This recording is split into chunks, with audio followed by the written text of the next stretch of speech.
Ils sont nos amis qui nous permettent d'effectuer les voyages terrestres et ils nous permettent aussi de se déplacer d'un point A à un point B. Mesdames et messieurs, nos amis là, ce sont des conducteurs, ce sont des chauffeurs des bus à transport commun. Et ce soir, nous avons décidé aussi d'aller découvrir un de leurs qui est donc le représentant de ces conducteurs-là, ici dans notre pays, le Togo. Et permettez aussi qu'on vous dise déjà bonsoir à toutes et à tous et bienvenue dans votre nouveau numéro de votre émission. On est là de ce soir, immersion dans le monde des conducteurs. Et permettez aussi qu'on dise bonsoir à tous ceux qui sont déjà en plateau avec moi, en commençant par la charmante demoiselle qui est tout proche de moi et tout près. Bonsoir à toi, Emefa. Bonsoir Gélie, bonsoir à nos chers téléspectateurs, j'espère que vous allez bien. Je me porte bien. Voilà, ça se sent avec l'élégance. Et sinon, moi aussi je vais bien par la grâce de Dieu. Ok, là c'est une bonne nouvelle, si tu te portes bien. Et voilà que nous sommes déjà en week-end. Ouais. Voilà, on comprend. Bonsoir à toi, Dixon, comment tu vas? Bonsoir Délil, bonsoir chers téléspectateurs. Je vais bien, comme on le dit, le bonheur ne réside pas d'avoir plein de choses, mais plutôt c'est une mentalité. Alors voilà, moi j'ai cette mentalité ce soir et je suis très heureux d'être en plateau. Mais ta tenue là, ça te va bien, j'ai très aimé. Merci, j'ai entre-temps voulu juste te ressembler. Hein. Voilà. Merci beaucoup. Je t'en prie Délil. Voilà, nos amis qui sont à la maison ont eu cette chance aussi de découvrir déjà le plateau de ce soir. Mesdames et messieurs, on commence comme ça l'émission avec la toute première rubrique qui nous permet d'introduire l'invité. On se retrouve juste après notre jingle, portrait de l'invité.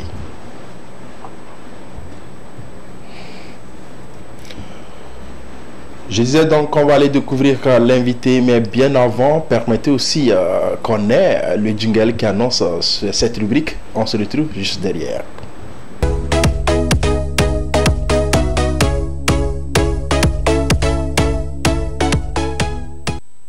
Ah oui, Emefa va s'en charger aussi d'introduire l'invité parce que c'est un roi, c'est un chef, c'est un patron d'une structure donnée et il a décidé aussi d'être avec nous ce soir. Mais bien avant qu'il en arrive à son poste, tu vas nous permettre tous d'avoir l'idée de la personnalité en question, n'est-ce pas? Oui, c'est ça, c'est justement ça. Alors, bonsoir chers téléspectateurs.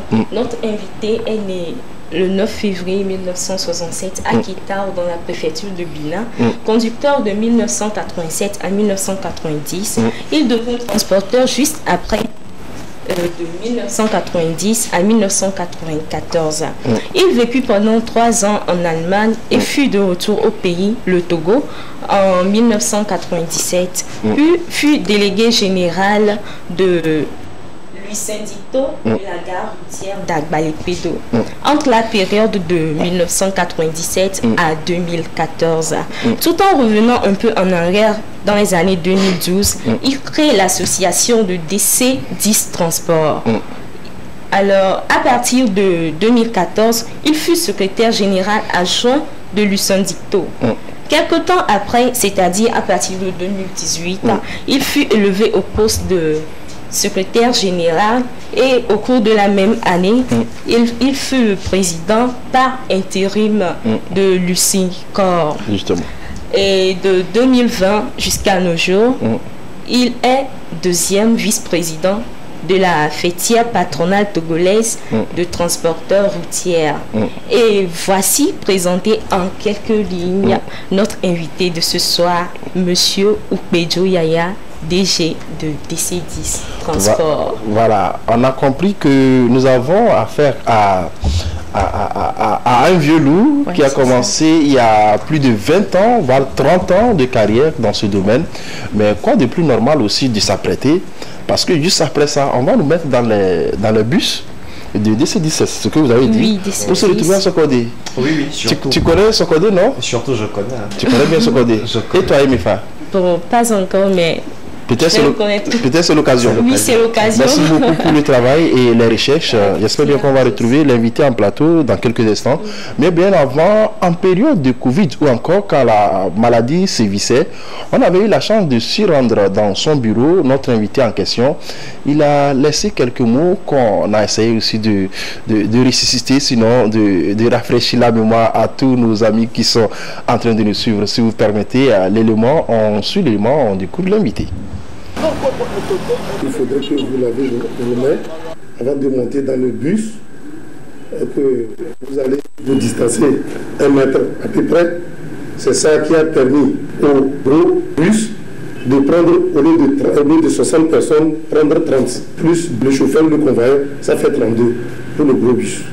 Et les 15 places, 7 pour les petits véhicules. 3 passagers plus le chauffeur, ça fait 4. Jusqu'au jour d'aujourd'hui, nous ne sommes pas encore sortis d'affaires. Et ce n'est pas à la faute au gouvernement, c'est la pandémie. Nous avons actuellement des véhicules qui prennent des passagers en entier. C'est ça qui nous embête. Le gouvernement a mis les dispositions. Il a mis la police derrière nous pour nous contrôler le départ sur la voie pour que nous puissions respecter les mesures barrières.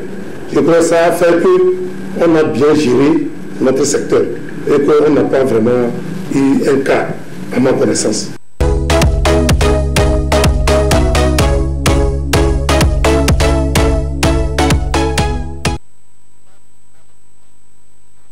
L'invité, mesdames et messieurs, l'image en dit long. Vous qui avez encore des doutes de la personnalité, sinon de notre invité, c'est donc monsieur Oupedjo Yaya, alias DG DC10, qui est notre invité de ce soir. Mais permettez aussi qu'on aille découvrir que le monsieur en bleu, à l'extrême, de l'autre côté. Bonsoir, monsieur Yaya Oupedjo. Bonsoir, c'est Yeri. Comment vous allez? Je vais bien. Et les bus de DC10, ils vont bien? Très très bien. Et vos amis, ils vont bien? Ils vont bien. Tout le monde va bien. Ce soir, vous vous mettez dans la peau des transporteurs, des conducteurs ou encore des chauffeurs. Et ce soir, tout ce qui ne va pas dans ce domaine, on va déblayer, on va essayer de mettre plus de lumière là-dedans. Mais la première partie est consacrée à vous tout d'abord. On va découvrir votre vie. Comment est-ce que vous avez commencé pour devenir aujourd'hui El Hadj Yaya Oupedjo DC10. Mais après ça, question qui fâche qui va arriver, qui nous permettra aussi, bien ces questions qui nous permettront aussi de mieux comprendre qu'est-ce qui ne va pas dans votre secteur et qu'on ne cesse de déplorer le nombre d'accidents, le nombre de morts, le nombre de blessés dans notre pays, le Togo, quand il s'agit du transport terrestre. Bienvenue dans l'émission On est là. Merci beaucoup. Voilà. Ils sont en face de vous, ils vont commencer par rentrer dans votre vie, le temps de mieux vous connaître. Et si vous permettez, on dit déjà, quand on dit Oupedjo Yaya, on peut penser à quelle région de notre pays, le Togo, si on n'est pas aussi raciste ou encore si on n'est pas d'autres idées derrière. Oui. Merci beaucoup. Je voudrais, en commençant, saluer le personnel de la télévision deuxième et en particulier à vous qui a initié cette rencontre en ma personne. Je voulais vous remercier. Oui. Pour commencer, je suis Oupedjo Yaya. Je suis de la région centrale. Je suis Tchamba. Voilà. Vous êtes Tchamba? Oui. Voilà. On a compris, Tchamba, c'est l'autre ville à l'est du Sokodé. Oui. Et la région centrale, c'est la grande région. Merci encore une fois d'être là. Et si on veut dire bonsoir, en Tchamba, on dit quoi? Nkudjobo. Nkudjobo. Ok. Nkudjobo à tous les Tchamba. Vous avez compris qu'on a affaire à votre papa, à votre oncle, à votre tonton. Et il est avec nous ce soir. On va essayer de mieux parler et mieux comprendre sur certains points ou encore les zones d'ombre. On va mettre assez de lumière. Dixon, vous avez le micro, le temps de mieux connaître le parcours de notre invité. Et après, on revient pour les questions qui fâchent.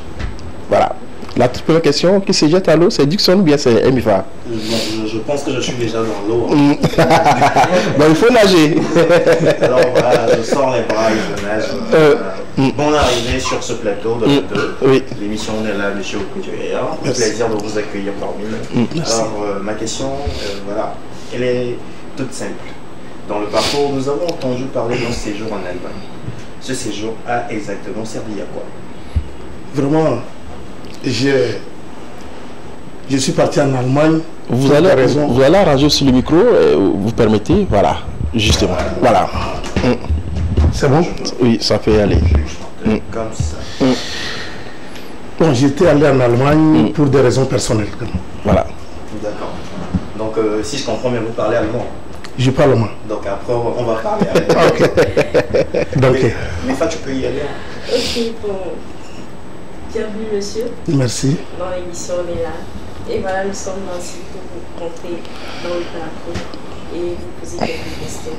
Alors, je voulais savoir, tout d'abord, vous avez commencé par conducteur et finalement passer par le transport. Quelle est la différence entre le conducteur et le transporteur? C'est ce que je veux savoir en premier lieu. Oui, effectivement, il y a une grande différence entre le conducteur et le transporteur. Le conducteur, c'est celui qui conduit le véhicule et que le véhicule ne lui appartient pas.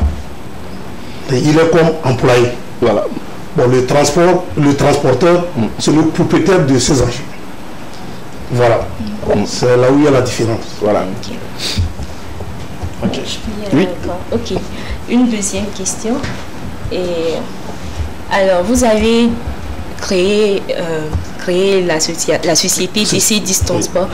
Qu'est-ce qui a été votre motivation ou qu'est-ce qui vous a poussé à créer cette société? Je vous remercie. Par le passé, c'est l'évolution.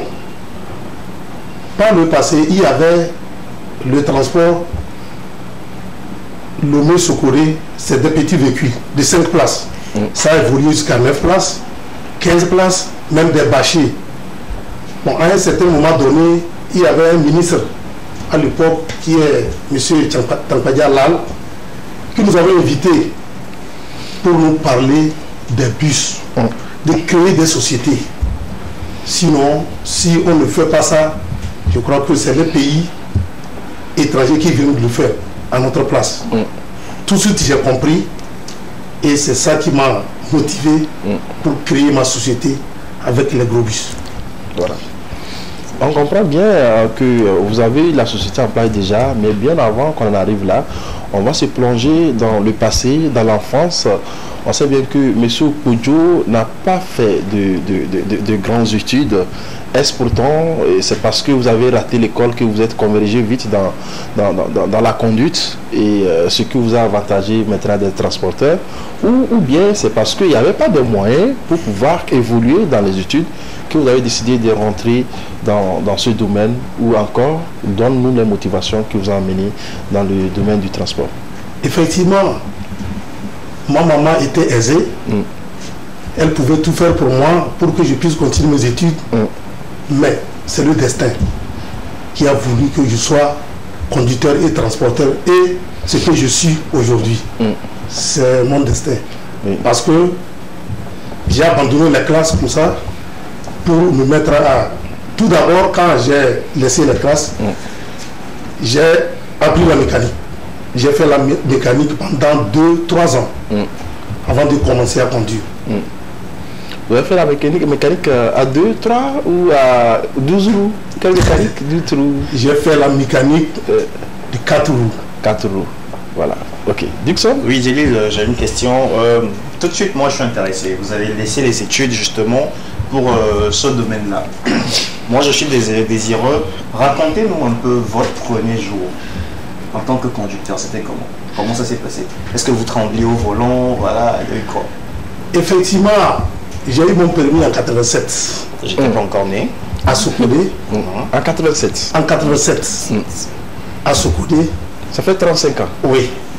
À l'époque, c'était monsieur le colonel Nofam qui était à la tête de Garage Centrale et qui délivrait les permis de conduire. Donc là, je me suis rendu à Lomé, chez mes frères, que je salue ici sur le plateau. Ils sont jumeaux. Et j'étais chez eux. C'est avec eux que j'ai commencé à conduire. Le premier jour, comme vous venez de le dire, j'avais hâte de commencer à conduire. Et effectivement, on m'a remis un taxi qui est 2 portières à l'époque, pas 4, 2. Et je me suis débrouillé. Et vraiment, je ne fais que commencer à travailler sans façon. Voilà. On comprend bien sans façon, c'est parce que à un moment donné, vous vous êtes dit que c'est votre domaine, c'est votre service, c'est ce que vous devez faire pour nourrir, le métier doit nourrir son homme. Vous avez eu l'abnégation sur la détermination de mieux faire ça, n'est-ce pas? Mais vous nous parlez aussi de 2 portières, comment est-ce que ça se faisait à l'époque? Parce que les années 87 ou encore 90, c'était Lomé qui dormait, même si bien Lomé était la plus belle ville de la sous-région. Mais comment est-ce que vous avez su gérer cette période de taximan? Voilà. Franchement, à l'époque, on n'était pas tellement nombreux en ville. Aguaï était vraiment, quand on dit Aguaï, vous ne venez pas à Aguaï. À Corée-Soir, Hébert, on n'allait pas. Parce qu'on avait peur. Quand on dit Hébert, c'est comme si là-bas on tue les gens, on nous fait peur, bon, on ne va pas. On est seulement qu'en ville. Et puis les deux portières, c'est que par le passé, il n'y avait pas de venue de France. C'est que les véhicules neufs, on vendait ici à l'époque. Mais c'est en 86-87 que la venue de France a commencé leur apparition. Et nous avons eu la chance de commencer à conduire. Mais avec deux portières, c'était difficile. Quand un passager vous arrête, vous devez arrêter pour plier la chaise de devant pour qu'il puisse rentrer derrière et vous replier. Voilà ce que on a commencé avec. Et par le moment, ça a disparu. Et on a commencé par les 4 portières. MFA? Oui. Bon, je vais continuer. Nous avons entendu parler dans le portrait de Lucinto et de Lucicor. Lucinto. Lucinto et de Lucinto. Lucinto, oui, excusez-moi. Oui. Et de Lucicor. Oui. Alors, nous voulons savoir quel est le rôle de ces deux dans la vie des transporteurs. Je vous remercie beaucoup. Effectivement, les gens confondent notre métier des syndicats. Voilà. Je veux les détailler ici pour que tout le monde puisse aussi comprendre. Isendicto, c'est une organisation syndicale qui est née depuis 1919. Et que nos aînés a dirigé l'Isendicto seul. C'était le seul syndicat qui était au Togo. C'est le seul syndicat de conducteurs qui était au Togo. Donc, l'Isendicto, tous les conducteurs qui sont sur le territoire national sont adhérés à l'Isendicto et qu'ils défendent leurs intérêts auprès de l'État, des revendications et autres, des accidents et autres, c'est l'Isendicto qui gérait. En 92 est né les autres syndicats. Actuellement, nous sommes 5 syndicats. Les 5 syndicats, il y a Isendicto, il y a Siliconto, Sinasi, Cito, Unicot. C'est les 5 syndicats qui forment l'ICICOR. C'est les 5 syndicats qui forment l'ICICOR. Donc voilà. Donc l'ICICOR, actuellement, est l'unique institution de notre corporation des syndicats. Et que c'est dans l'ICICOR que j'ai été nommé et élu comme président de l'ICICOR. Mais dans mon syndicat, j'ai été élu comme secrétaire général de mon syndicat. Donc voilà. Ok.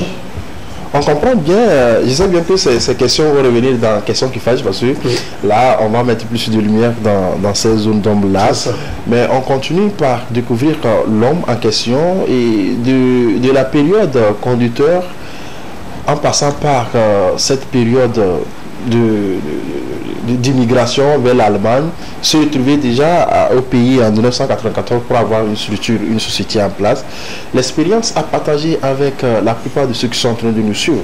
Est-ce ça a été facile? Les difficultés que vous avez rencontrées dans cette période-là, c'est l'occasion qu'on en parle. Je vous remercie. Je crois que moi, j'ai tendance à dire que, bon, j'aimerais aussi, ce n'est pas que en poursuivant les études, à chaque moment, il faut aller à l'école, il faut avoir des diplômes, que l'homme arrive à gagner sa vie. Non. Il faudrait que l'homme se décide pour chercher ce qu'il va faire dans la vie, non seulement travailler dans le secteur formel, dans le secteur informel aussi, l'homme peut gagner sa vie. Actuellement, là où je suis, Dieu merci, l'homme n'a jamais satisfait. Je suis satisfait de ma vie. Voilà. Vous m'avez demandé l'expérience. L'expérience, effectivement. Quand j'ai commencé à conduire le taxi, le moment là, il n'y avait pas beaucoup de taxis. Nous avons eu la chance de travailler et j'ai fait mes épargnes à la caisse d'épargne. À l'époque, c'était à Nkopé et c'est là-bas que j'ai évolué. Et c'est là où j'ai pu gagner le billet et autres pour me rendre en Allemagne.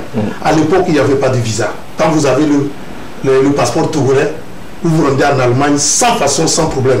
Et vous revenez quand vous voulez. Voilà.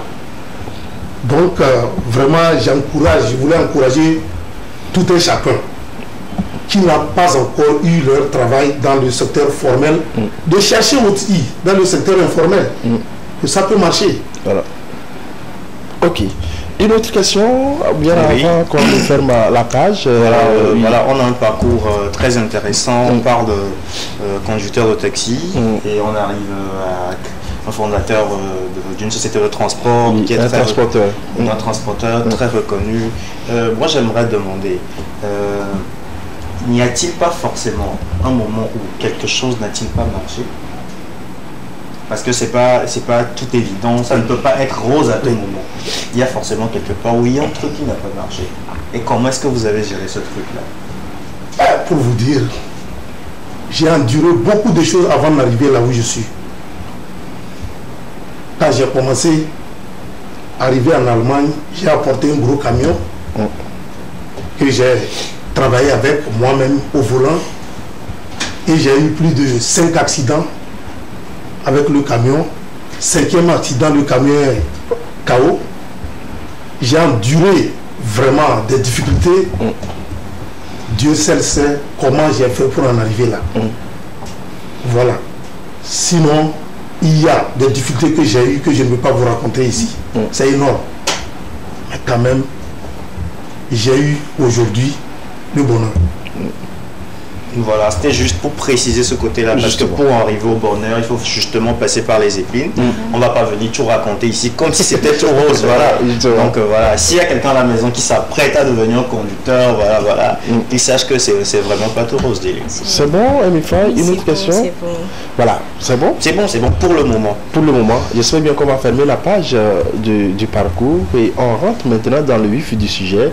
Question qui fâche, il y aura beaucoup de questions autour de votre syndicat. Et là, vous allez mieux répondre parce que le tort est jeté souvent sur les chauffeurs par rapport à nos accidents. Et quelque part aussi c'est avéré. Mais bien avant qu'on en arrive là, on va demander à la régie de nous balancer notre micro-trottoir aussi qui nous a permis d'avoir l'idée de ce que les gens pensent de vous, les conducteurs ou encore les transporteurs. On se retrouve juste derrière pour la question qui fâche. Si vous venez de tomber sur cette vidéo, ne réfléchissez pas 2 fois. Vous êtes sur la télévision deuxième et bien sûr dans l'émission, on est là dans la rubrique micro-trottoir. C'est tout à l'heure, nous allons voir les internautes, on va leur poser une toute petite question. On va prendre leur avis sur la façon dont nos conducteurs de taxi, voitures s'y prennent ces derniers temps. On va voir comment ça se passe tout à l'heure avec les internautes. À tout à l'heure. Bonsoir tonton. Bonsoir. Comment vous allez? Je vais bien. D'accord, moi je m'appelle Dixon et vous? Moi c'est Akare Joël.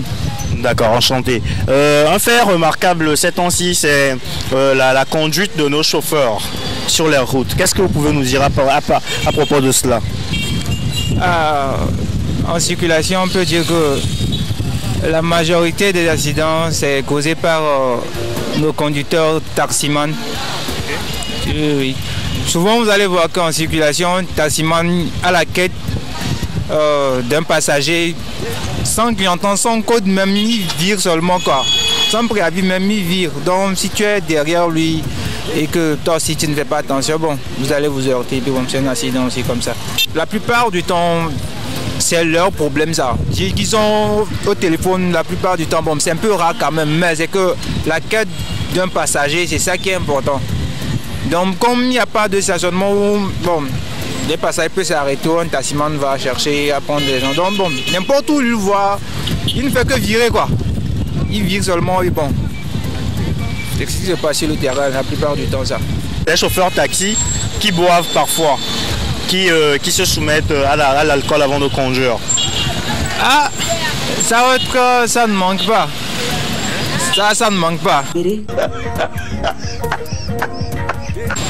Ce qui est sûr, bon, je ne peux pas dire la majorité, mais il y a des conducteurs, taximans, eux aussi peuvent dire que c'est un remontant pour eux, quoi. C'est que c'est un excitant pour eux. Scientifiquement, ça n'a jamais prouvé que boire permet de bien conduire. Hein.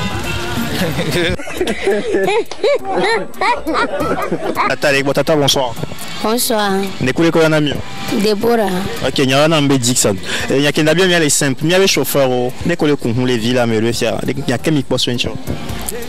Il y a les chauffeurs. Ami les quoi bon le kunwanywere. Oblana mova. Ojo dona moi me dode. Ano kunwa do mo me behet. Le possible. Alors mi quoi c'est on m'a permis moi de voir le kunwa. Les collègues kunwa les défis on veut permis à on peut le wenywero. Donc tata Deborah avait mis permis à y a travailler pour bolo autre année nyolo et jejina mi ochalo driver wa de olia omnya kodo le possible et de ole omnya obe monto chako lato et de ole omu ho permis o non y fifi bien ko ne pas passenger quoi c'est réservé ha sans clientèle autrement mon local quoi ah non c'est musique alors non pour musique les mais et nous quelqu'un non pas vidéo no be chauffeur qui on be dégage non comme parano et tu la question qu'est-ce que c'est chauffeur là c'est vidéo quoi là un portier moi trop comme bodomo on la va do portier à mer et nous quelqu'un les causer accident il est quoi personnel to go da le ko téléphone vous dit faut que problème connecté souvent le circuit. À plusieurs interventions garnies, voilà ce micro-trottoir. J'espère que ça servira d'éventuelles solutions pour contribuer à la sécurité routière. Merci, c'était tout pour vous, tout pour moi également. Je suis Dieudonné Dixon, on se retrouve tout à l'heure en plateau avec les autres. C'est l'émission On est là.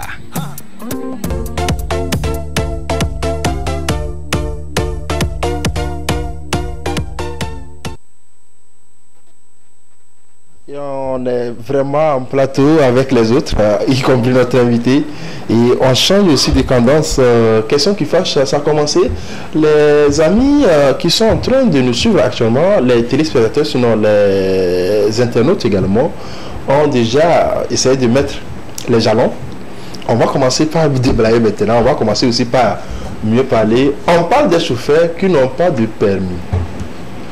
En tant que responsable des syndicats, qu'en dites-vous? C'est vérifié ou faux? Merci beaucoup, M. Djelil. C'est vérifié. C'est vérifié, mais vous savez, nous gérons 3 catégories de chauffeurs. 3 catégories de chauffeurs. Nous gérons 3 catégories de chauffeurs. Voilà.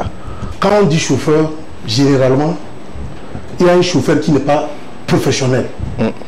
Chauffeur, quand quelqu'un prend son permis, il n'est pas de notre, il n'est pas parmi nous, il n'est pas syndiqué. La personne peut se jeter en circulation et commencer par conduire sa voiture. D'autres fois, c'est des retraités. D'autres fois, c'est certaines fois des cultivateurs. D'autres fois, c'est des menuisiers qui viennent et ils surgissent. Quand ils trouvent un petit fonds, ils s'en vont au port pour payer des véhicules, pour venir matriculer, commencer par faire le transport. Ceux-là, on les appelle chauffeurs, mais ils ne sont pas les nôtres, ils ne sont pas parmi nous. Ça, c'est un.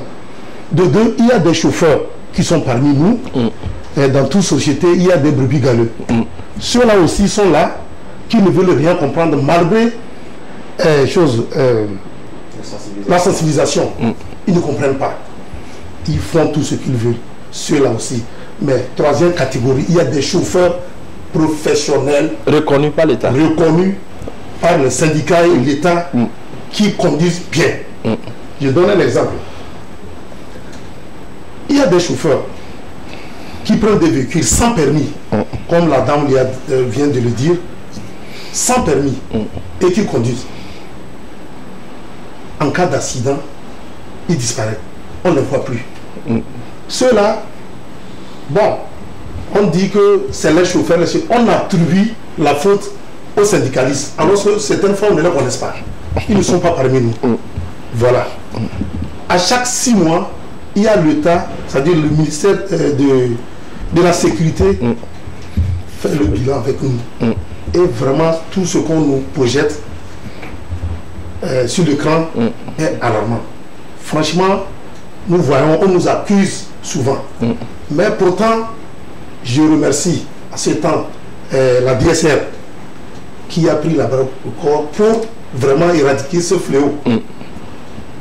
Les chauffeurs qui voyagent et qui reviennent nous disent qu'actuellement, si vous n'avez pas de permis de conduire, je ne crois pas que vous allez passer devant la DSR. Donc ils ont vraiment mis le paquet pour éradiquer ce fléau. Voilà. Merci à eux. Voilà. Oui, on sait bien que le sort ou encore la responsabilité est jetée sur vous, vous qui êtes responsable syndical. Mais au-delà de tout, vous dites que vous ne reconnaissez pas ces personnes et que la plupart des accidents causés non seulement avec des voitures personnelles, ils ont les transports communs. Quand nous prenons le cas du transport urbain, on sait bien que c'est la plupart des taximens. Mais quand on va au-delà de Lomé à Saint-Cassé, on voit les bus là qui sont aussi victimes des accidents où on dénombre beaucoup de morts, beaucoup de blessés. Là-bas aussi, vous ne reconnaissez pas ces gens-là? Effectivement, vous savez, depuis très longtemps, plus de 10 ans de cela, quand vous allez dans les gares routières sont désertes, vous le savez. Vous avez eu à venir à la gare routière d'Agbelepedo, maintes fois. Vous voyez que les véhicules ne chargent plus dans les gares routières. Les véhicules font les chargements que sur les trottoirs, en allant jusqu'au fin fond, au nord. C'est ça qui fait que nous ne contrôlons plus les chauffeurs. À qui la faute? La faute est à nous tous. Comme quoi, nous, l'État a construit la gare routière pour les chauffeurs, les syndiqués et les syndicats, pour au moins contrôler et faire le chargement. Mais ces chauffeurs sortent hors gare routière pour faire le chargement. Qu'est-ce qu'ils entraînent ça? Il y a aussi la population, ou bien les passagers, qui sont aussi complices. Parce que, vous voyez, quelqu'un vient de parler de la surcharge, que les chauffeurs mettent des gens n'importe quoi dans des véhicules.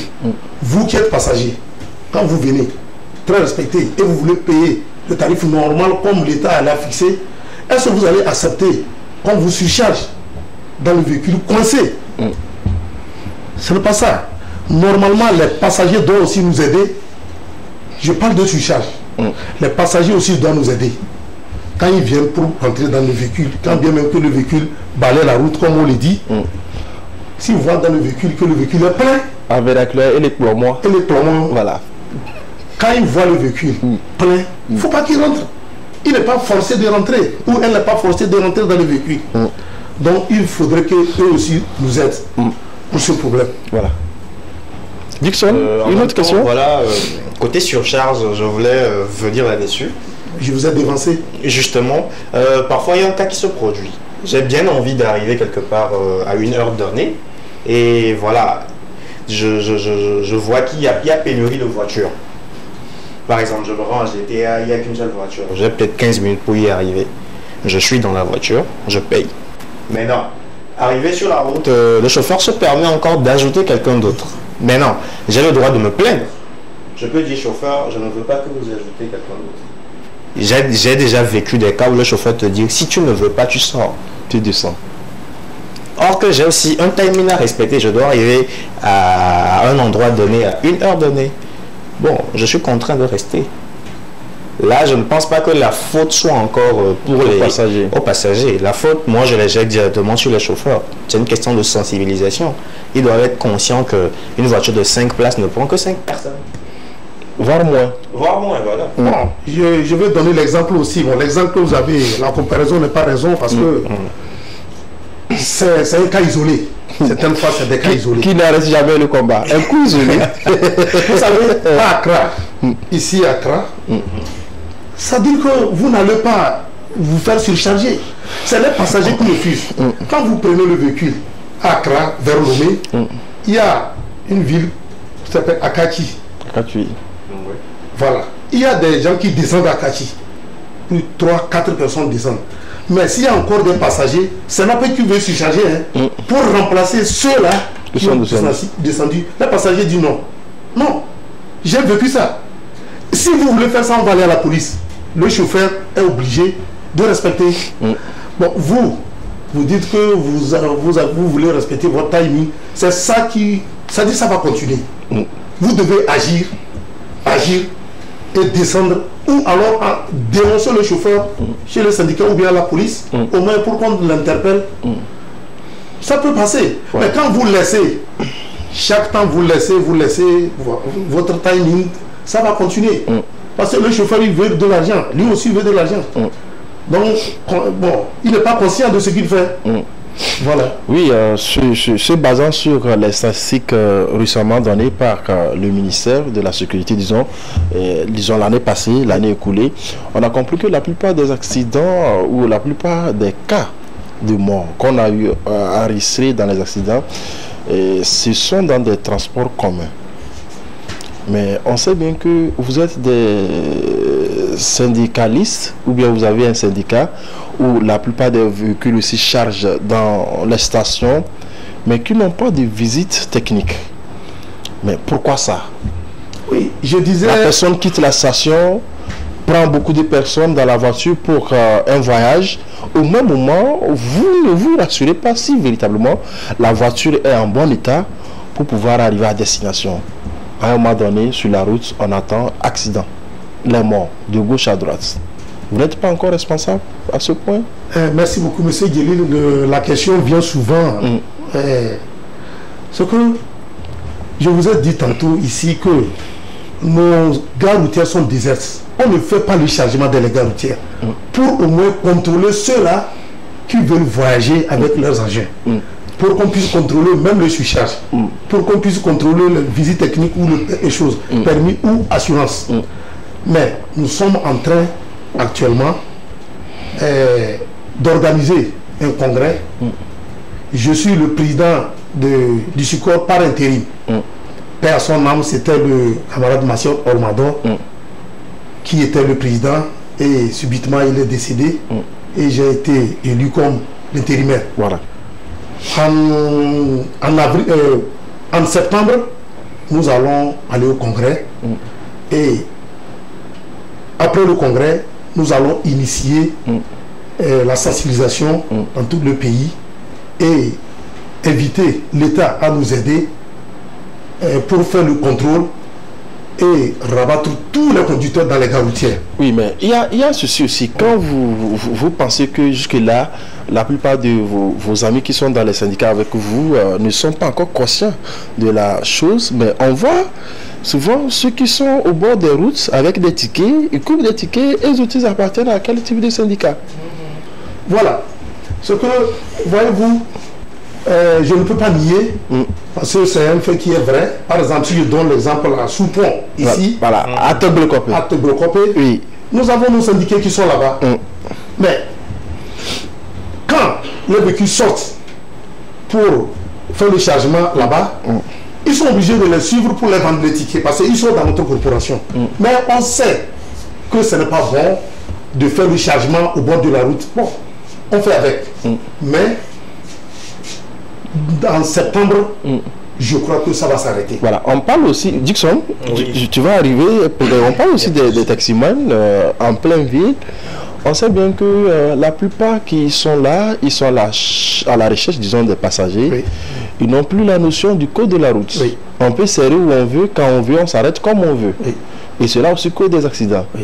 Est-ce qu'il y a un contrôle dans à votre niveau pour mieux voir les choses là? Parce que on a été victime plusieurs fois. Moi personnellement, j'ai été victime d'un accident comme ça. Quelqu'un qui voit un passager ici, s'arrête brusquement et puis tu le prends par derrière. Oui. Après tout, c'est lui qui dit tu m'as cogné par derrière.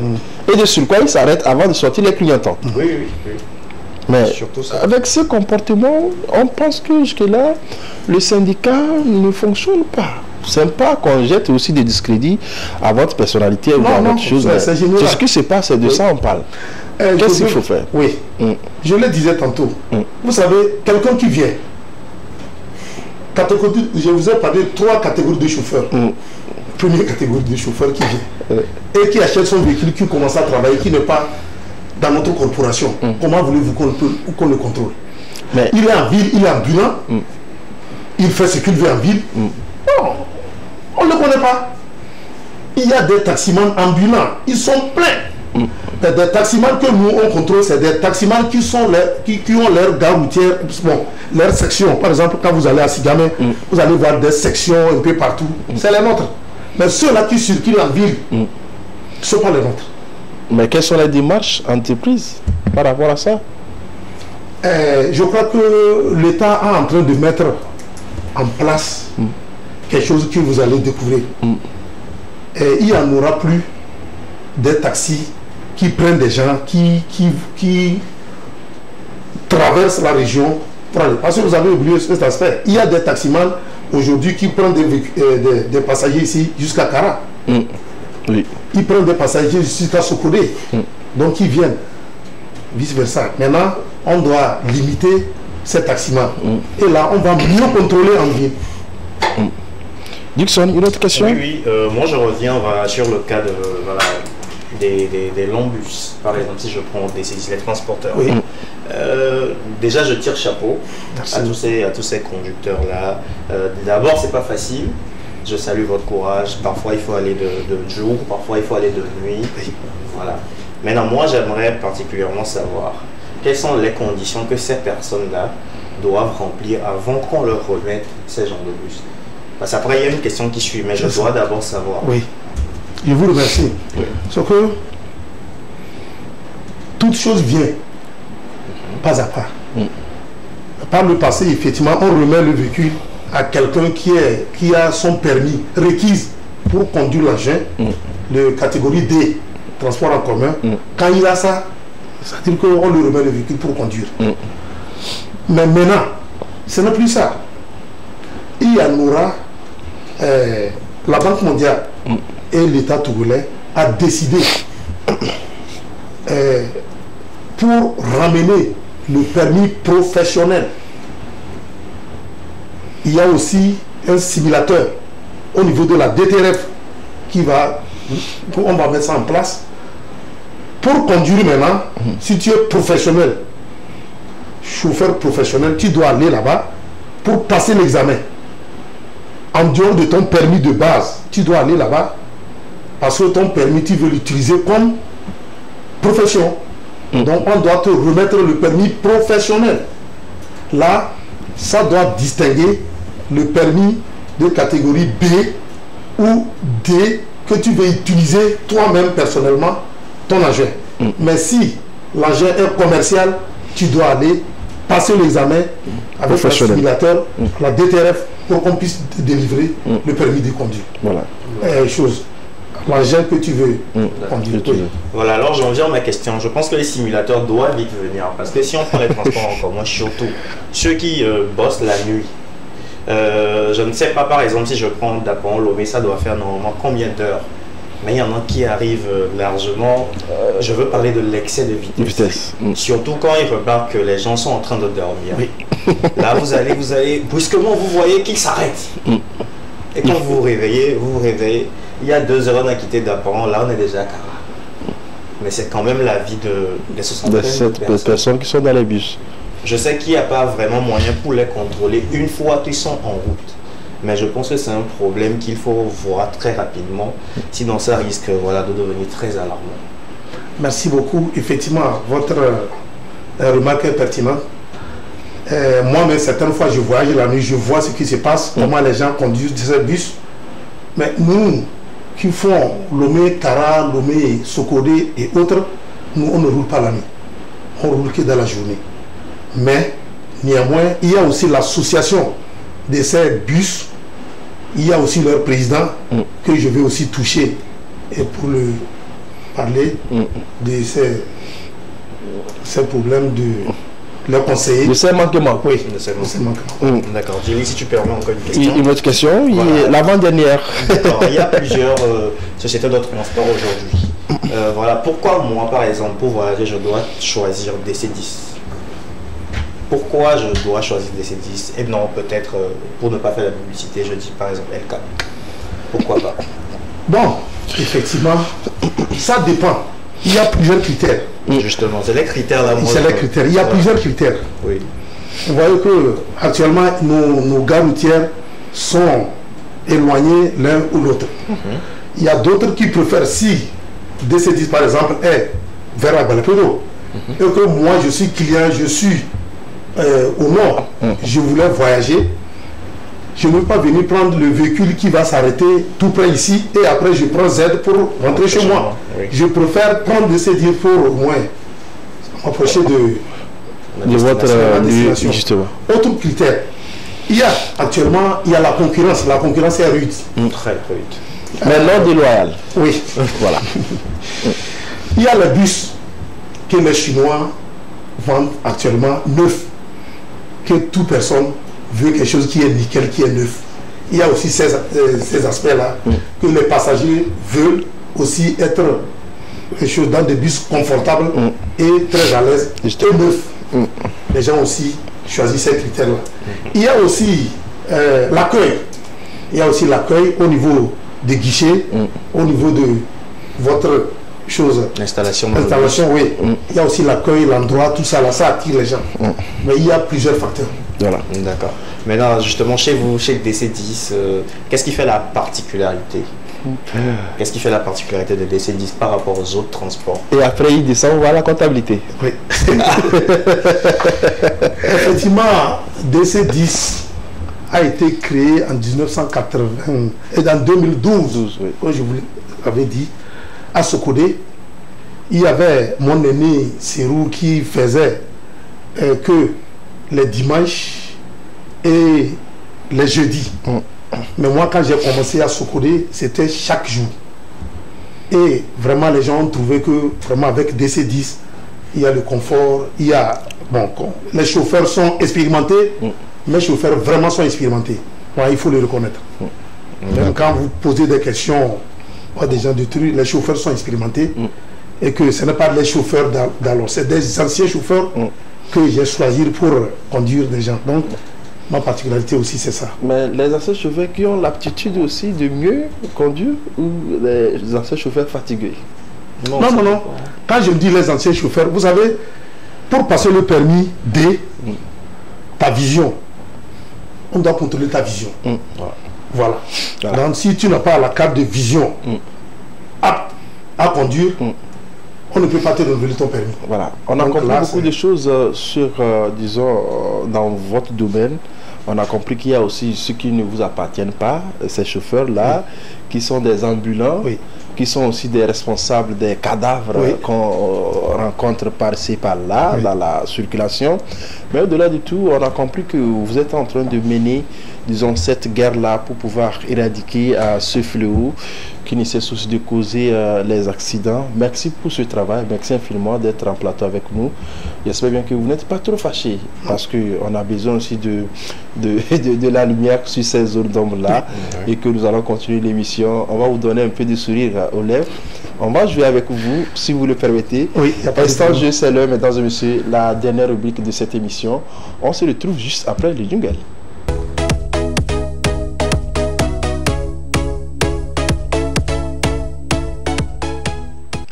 Voilà, on va jouer avec notre invité El Hadj Oukpedjo Yaya, alias DC10. Il est avec nous en plateau. Il est donc le représentant des chauffeurs et des transporteurs ce soir dans votre émission. On est là. Vous qui êtes en train de nous suivre sur la page Facebook TVD Togo et la page On est là, vous avez cette possibilité aussi de nous suivre sur YouTube TVD Togo avec l'émission On est là. Merci pour votre fidélité. On commence ce jeu, mais on vous explique. Comme vous êtes dans le domaine du transport, on a concocté quelques images qui sont aussi des images qui vous sied. On va afficher l'image et vous nous donnez le nom. Quand vous donnez la bonne réponse, ça fait 2 points. Mais quand vous ne trouvez pas, ça fait moins les 2. Moins les 2, je retranche très rapidement. C'est bon? C'est bon. On peut y aller? On peut y aller. Ok. La régie nous balance la toute première image. Celle-ci, est-ce que vous avez souvenance de ce monsieur? Oui. Oui. Son nom? C'est Sissé Baba. Il est quoi? Il est ancien secrétaire général de Sinacit. Voilà. Il est secrétaire général de Sinacit. Voilà. L'ancien. C'est la bonne réponse. Plus 2. Plus 2. Ça commence bien. La deuxième image, rapidement. On va jouer avec la seconde image et celle-ci. Monsieur Derman de la DTRF, le directeur général de la DTRF. Le directeur? Oui, non. Directeur. Non. Par intérim. De la DTRF. Donc ça fait moins 1. Au lieu de 2, ça fait 1. Ça fait 1. Ok, 3. Donc ça fait 3 points. Djelil, pardon, choisis des images. Il s'agit... c'est dans son domaine. Ah, ok. Il a raison. Je vois. Effectivement, c'est M. Derman. Il est... Non, pas celle-ci, la précédente. La précédente, voilà, c'est Adjundine Derman. Il est le directeur par intérim de la direction du TRF. Transport routier et quoi? Ferroviaire. Voilà, ferroviaire. Ici. Là, on fait les plaques. Merci là-bas. La troisième image, rapidement. On se prend dans la famille Oukpedjo. Monsieur Oukpedjo Saïd. Voilà. Le DG Sarah Group. Ça fait 2 points. 5 points. Non, moi, je n'aime pas quand ça passe comme ça. On va continuer. J'espère que la suite, il doit paraître tout. C'est ici, on peut la voir. Son Excellence, Monsieur le ministre des Transports, Monsieur Afou Akadei. Voilà, mais il n'est pas que ministre des Transports. On va encore étranger un point. Le titre complet. Ministre des Transports ferroviaires et terrestres. Aérien et terrestre. Oui. Djelil, je veux retrancher. Il faut retrancher un point. D'accord. Ça fait 6 points. Ça fait 6 points au lieu de 7. C'est bon? C'est bon. Ok. On continue avec la 5e image, si vous permettez. Celle-ci. Monsieur Hassani, ministre des Finances. Ministre de l'économie et des finances. Voilà. C'est ça. C'est le frère, c'est mon grand frère. C'est le grand frère. Djelil, prochainement, je ne compte plus les points. Ce n'est pour rien qu'on a choisi ces images. Finance, économie, il y a beaucoup de dieux là-bas. Ah bon, je vais compter. Et après, on peut y aller. Compte les points. Ça fait 9 points. Non, 9 non. Oui, il a trouvé ça aussi. Ça fait 9 points. Oui. Aucun invité n'est allé à l'affiche sur la table. La toute dernière image, on termine avec celle-ci. C'est son Excellence le ministre Yark Darham, le ministre de la Sécurité et de la Protection civile. Voilà, c'est ça. Moi, je ne veux pas accorder le point. Je ne veux pas qu'il aille à 10. Non, parce que 10 sur ce plateau... On peut le faire. Bon, 9 et demi. Sur le jeu est facile. Bon, ok. Bon, 10. Mais ça prouve que la personne suit bien l'actualité, connaît bien les personnalités. Merci beaucoup. Juste pour ça, je fais plus 1, ça fait 11. Merci ça fait 11 points. J'ai été clément. 11 sur combien? Sur 14? Oui, sur 14. Ou sur 12? Non, sur 14. Non, 12. Ça fait 6 images. Oui. Waouh. Félicitations. Le record. Merci beaucoup. Le record sur ce plateau. Après 2 ans, plus de 15 invités, c'est la première fois qu'on a eu ce score.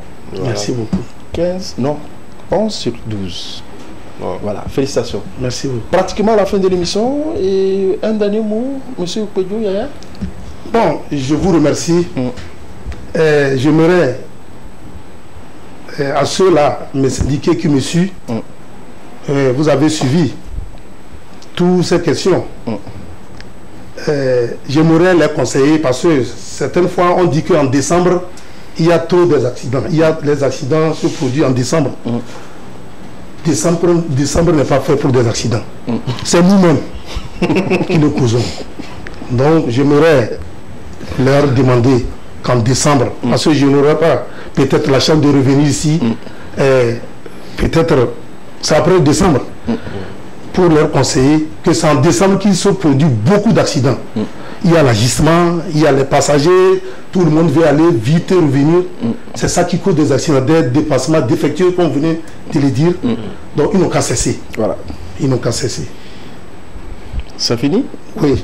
Bon, autre chose, ce que j'aimerais leur dire que, effectivement, très prochainement, nous allons au congrès. Et ils n'ont qu'à commencer à sensibiliser les chauffeurs pour qu'ils savent que dans un temps proche, ils vont rentrer dans les gares routières pour commencer à faire les chargements. Et nous allons mieux contrôler les pièces, les chargements avant de sortir. Un congrès où vous êtes candidat ou pas? Je suis candidat. Donc vous avez commencé la campagne? Peut-être. Vous allez payer pour ça. Merci beaucoup. Merci beaucoup d'être en plateau avec nous. Merci à vous également du son mot de la fin rapidement. Voilà, rien ne vaut la vie. même si on le dit que la patience est une vertu qui s'acquiert avec beaucoup de patience, j'exhorte tous les chauffeurs, voilà, tous les conducteurs à faire preuve de patience surtout. Quand on est patient, on peut beaucoup anticiper. On peut anticiper beaucoup de choses et on peut éviter beaucoup de choses. Voilà. Merci à vos chers téléspectateurs, merci à Tchouadiline, merci à vous, monsieur Oupedjo. Plaisir de vous avoir en plateau. Tout le plaisir également pour moi, chers téléspectateurs. Et bonne chute de soirée. Voilà. Allez dans le bruit, c'est le week-end. Mais faut pas exagérer. Merci à toi également, Ifa, d'être en plateau avec nous. Merci à Antoine Issorkassi qui était derrière les appareils optiques. On va dire merci à Eloge Kao qui était à la coordination, le tonton de tous les temps. Merci beaucoup pour le travail. On va dire merci également à Simone Aoui qui était à la régie, la chef de ce soir. Merci pour la magie opérée. Merci également à tous nos amis, les chers téléspectateurs et téléspectatrices, parce que souvent on dit téléspectateurs, on oublie les femmes. Merci de nous accorder votre temps pour ce numéro, cette émission de ce soir. Mais pour terminer sur cette note, vaut mieux perdre 1 minute que de perdre la vie en 1 minute. Ouais. Allez-y méditer. On va se retrouver prochainement. See you et à la prochaine.